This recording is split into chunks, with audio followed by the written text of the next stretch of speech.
He had it all planned out. The big reveal, the dramatic showdown, and he thought he had me cornered. He thought he'd won.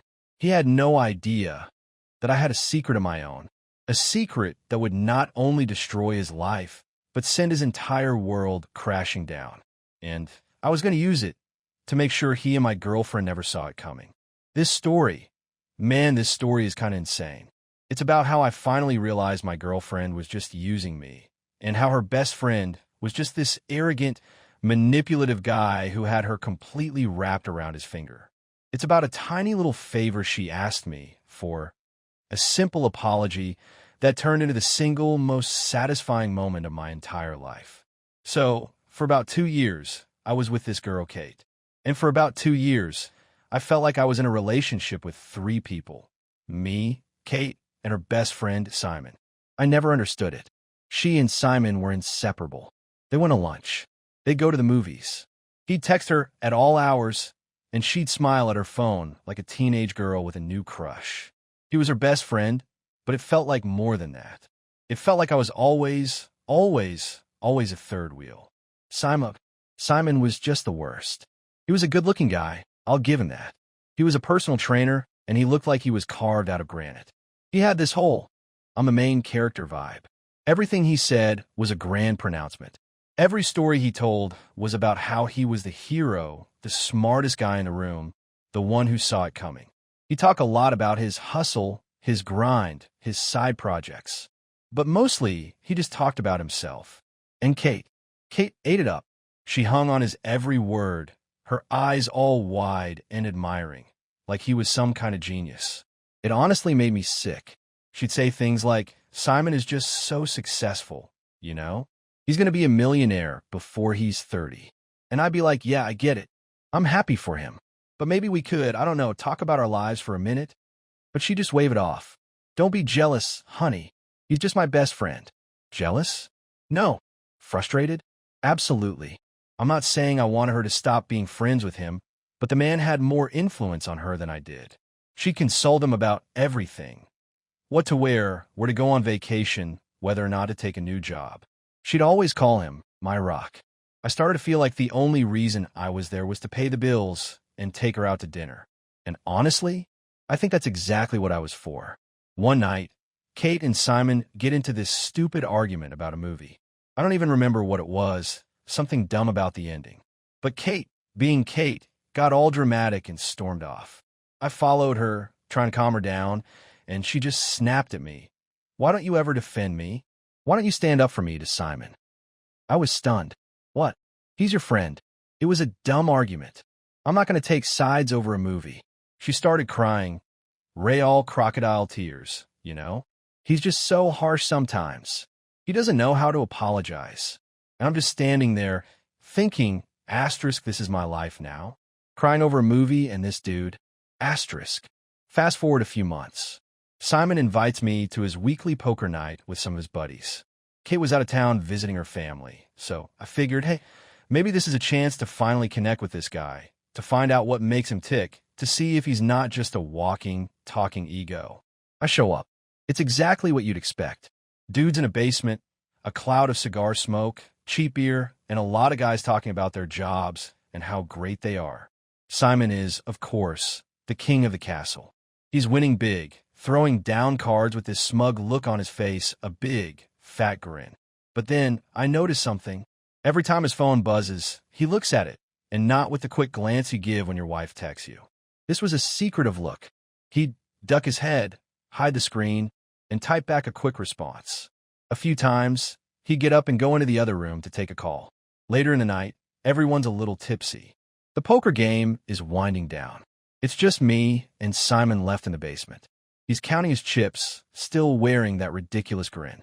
He turns to me, totally out of nowhere. Man, he says, you know, a lot of people think I'm a good guy, a stand-up guy. I just nodded, sure, man. He laughs a low, smug sound. They have no idea. He leans in, a little too close, and lowers his voice. I'm seeing someone. On the side. My blood went cold. What are you talking about?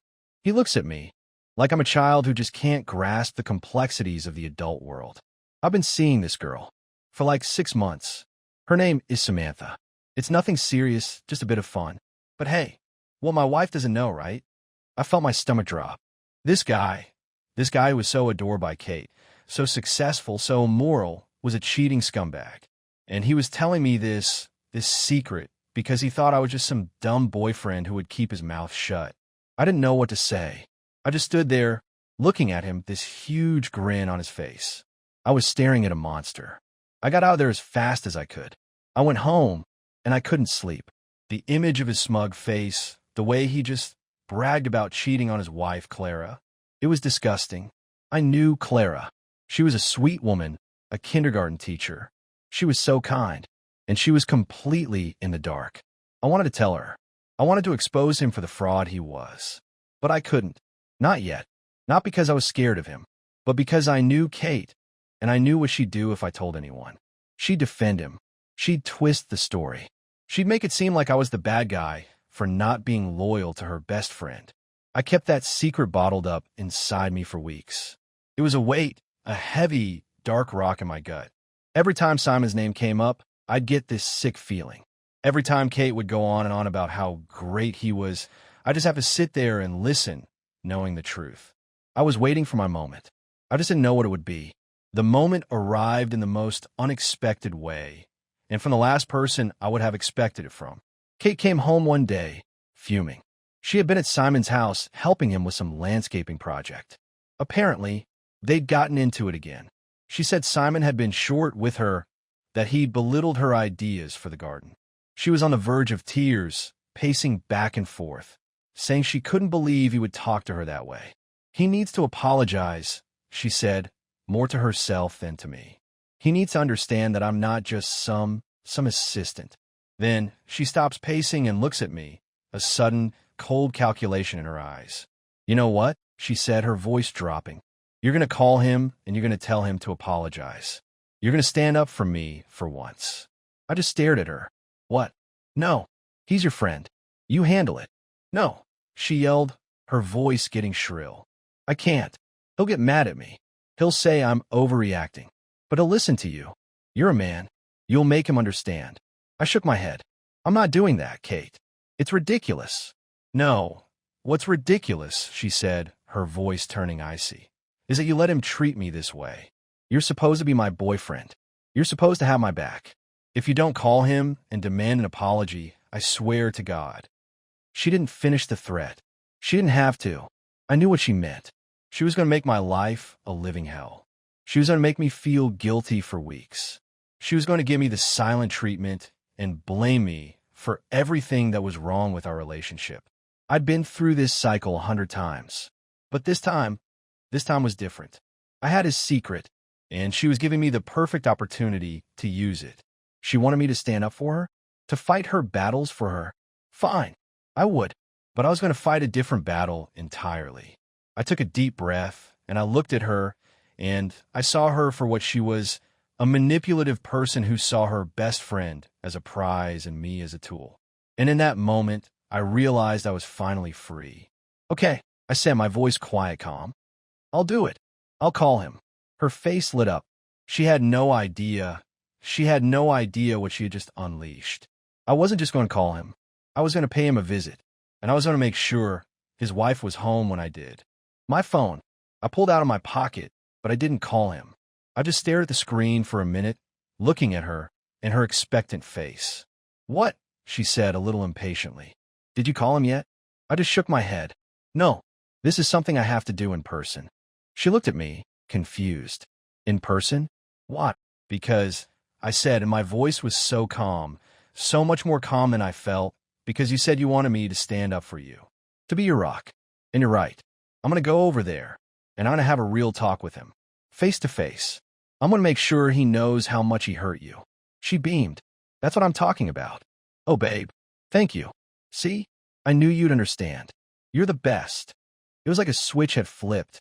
She was all sunshine and rainbows now, completely oblivious to the cold, calculating rage that was boiling beneath my skin. She hugged me tight, and for a moment, I almost felt bad. Almost. I drove over to Simon's place.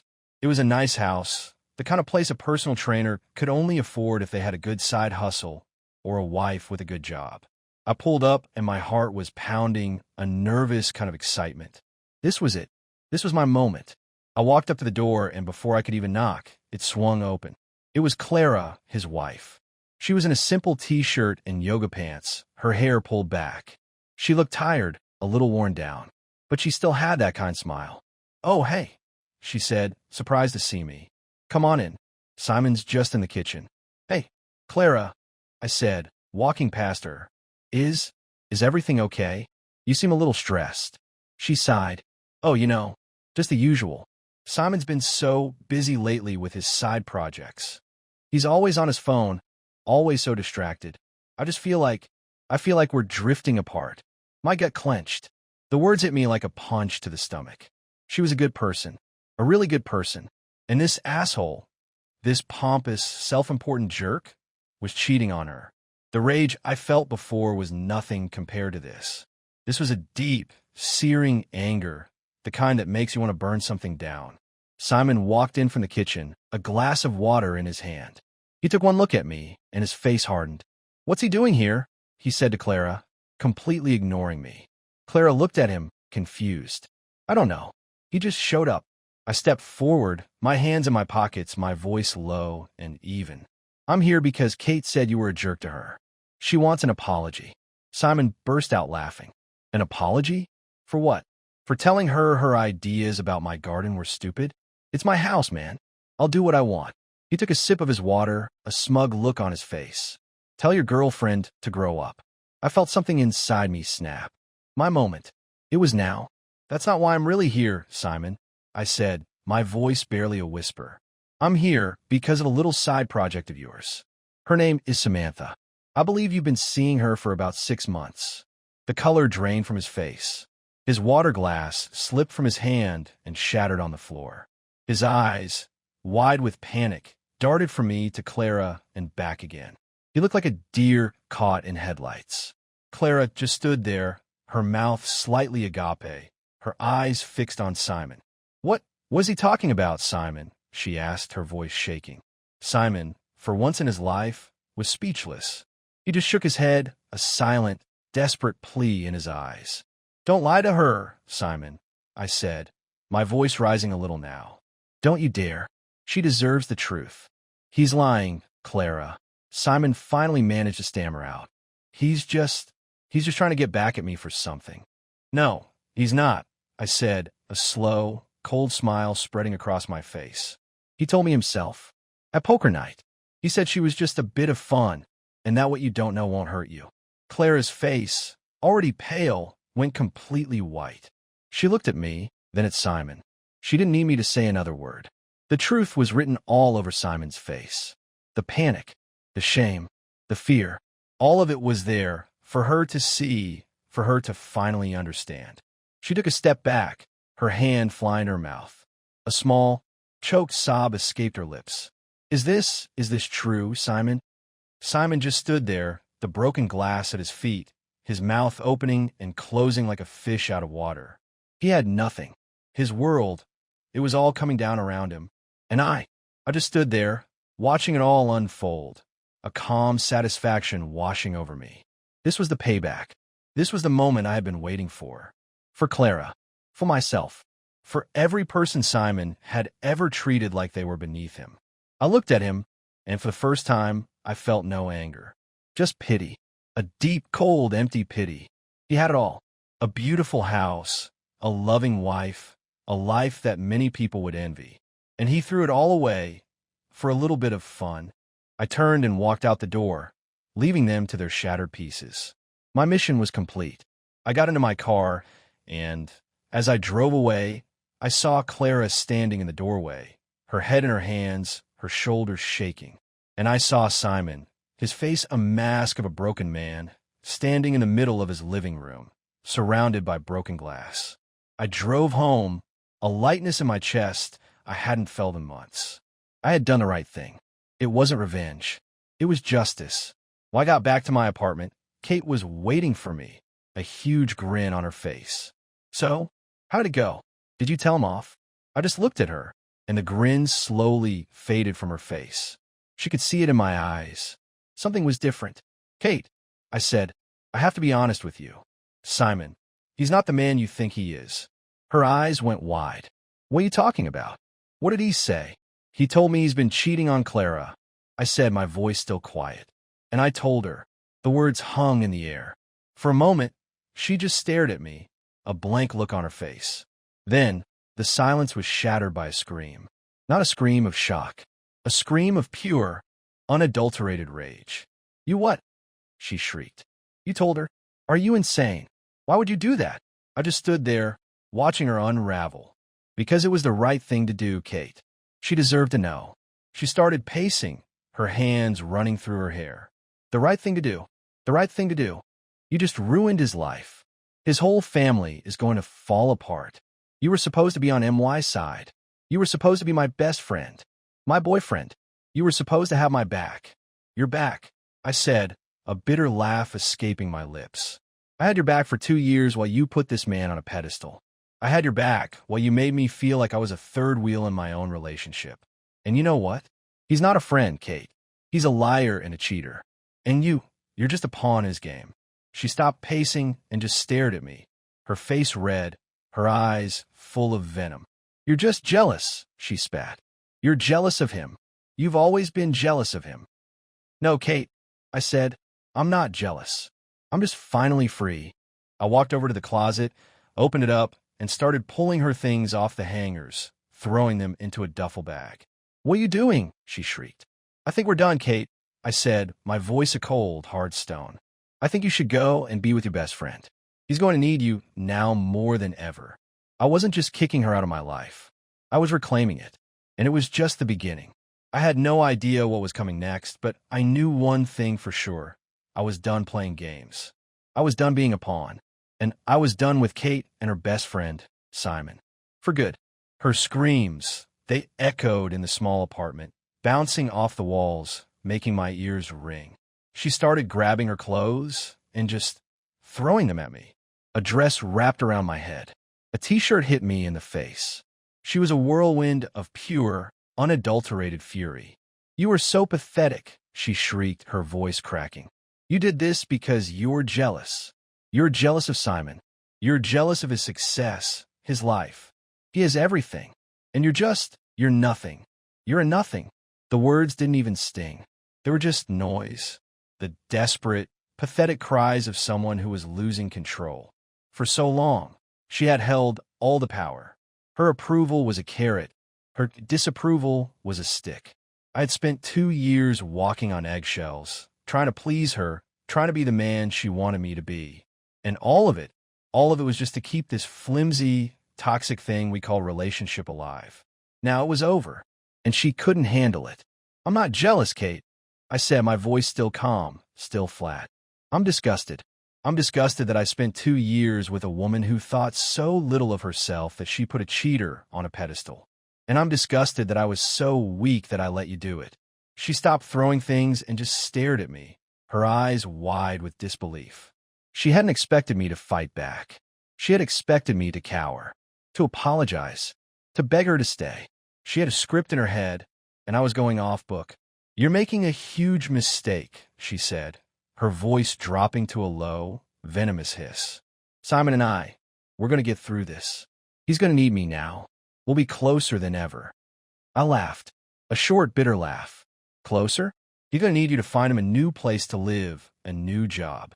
He's going to need you to bail him out of the hole he dug for himself. He's not the hero, Kate. He's the victim of his own arrogance. And you're just his co-star in a tragedy.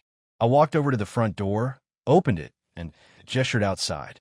Your ride's waiting. Get your things. You have 30 minutes before I start packing them myself and leaving them on the curb. The shock on her face was beautiful. She had never, not once, considered that I would actually go through with it, that I would actually stand up for myself.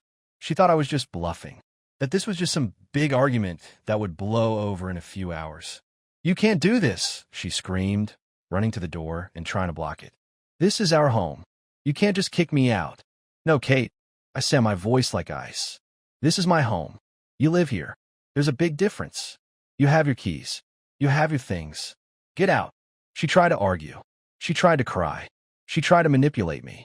She tried every trick in the book, but none of them worked. The fire in my gut had finally burned away all the fear, all the doubt, all the weakness. There was nothing left but a cold, hard resolve. I stood there, watching her, this woman I had once loved, this woman who had once made me feel like I was the most important person in the world. Now, she was just a stranger screaming at me in my own apartment. She finally gave up. She went to the bedroom, grabbed her duffel bag, and came back out, tears streaming down her face. "You're going to regret this," she sobbed. "You're going to be all alone. You're going to have no one." I just looked at her. "I've been alone for 2 years, Kate. I've been alone while you were with Simon. I've been alone while you were making me feel like I was less than I was.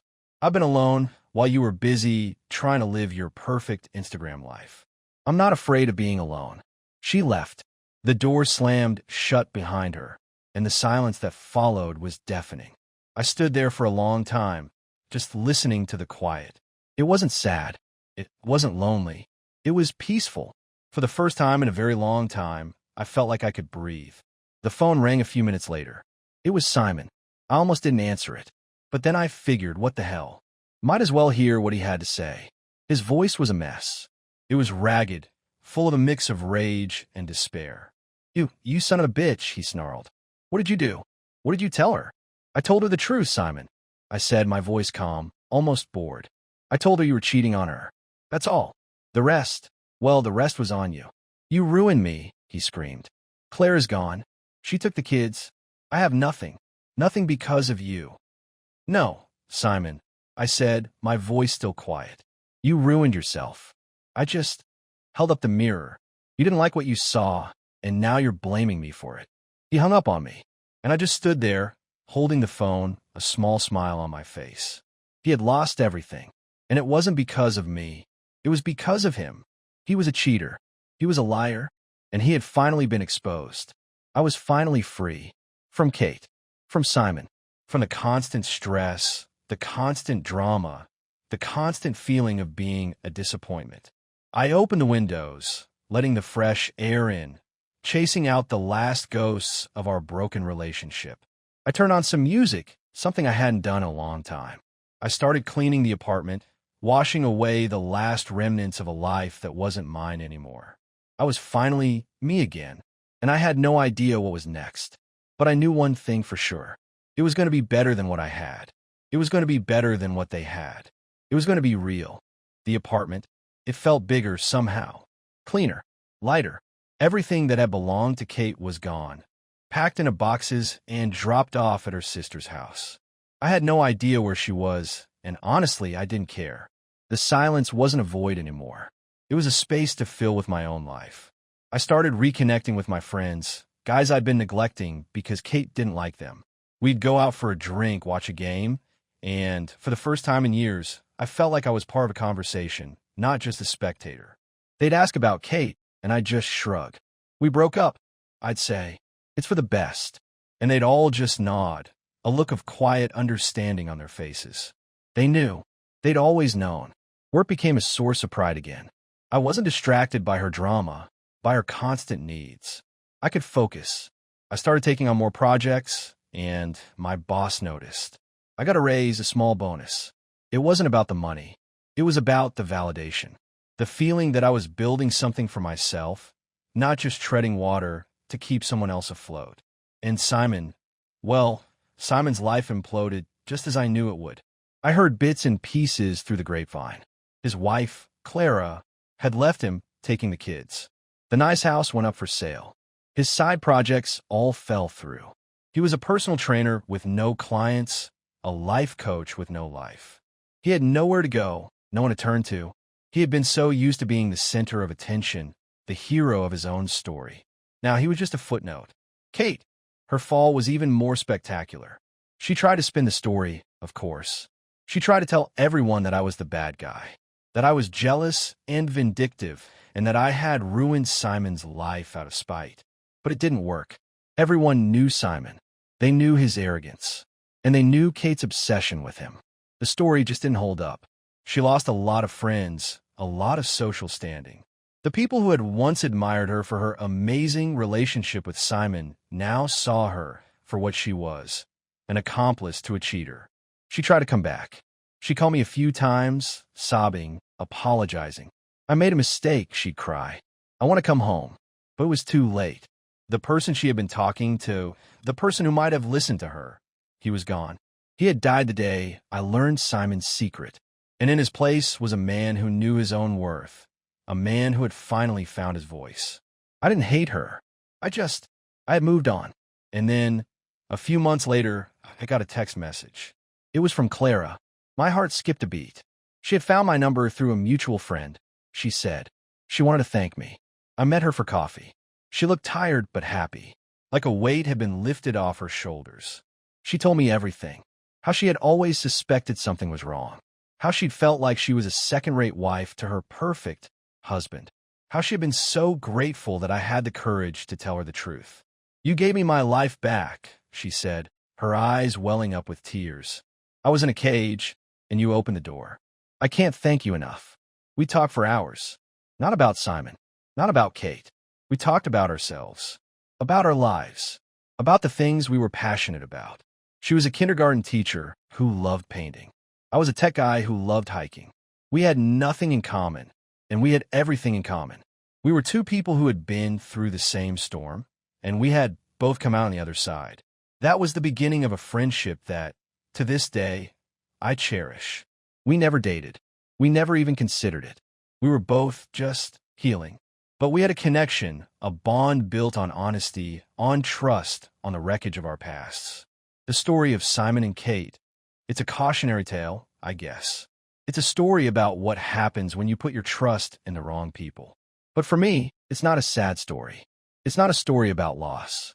It's a story about finding yourself, about finding your voice, about finally standing up for yourself, even when you're all alone. Because in the end, I wasn't alone. I had myself. And for the first time in a long time, that was more than enough. I was free. And it was all because of a little, stupid apology I refused to give. The end.